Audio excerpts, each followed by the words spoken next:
இத பாருங்க, உன்ன மாதிரி எல்லாம் நீங்க புடிவாதம் பிடிக்க கூடாது.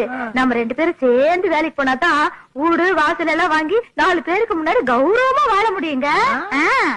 அப்புறம் நான் உங்களுக்கு மாசம் மாசம் தனியா 1000 ரூபாய் கொடுத்துறேன். அத நீங்க தண்ணிக்கு வாங்கி சந்தோஷமா இருங்க. ஆனா நான் வேலைக்கு போக கூடாதுன்னு மட்டும் சொல்லக்கூடாது ராசா. ஏண்டி, ஒரு மாசம் வேலைக்கு போன உனக்கே இவ்வளவு கிரிமினல்லாம், வருஷம் பூரா தெருநாய் மாதிரி சுத்திக்கிட்டு இருக்க எனக்கு எவ்வளவு கிரிமினல்.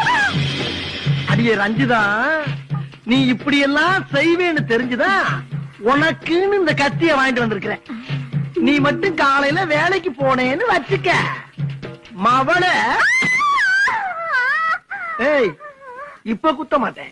காலையில வேலைக்கு போனேன்னா எப்படி குத்துவேங்கிறத குத்தி காட்டியிருக்கேன். வேலையா உசுரா முடிவு பண்ணிக்க.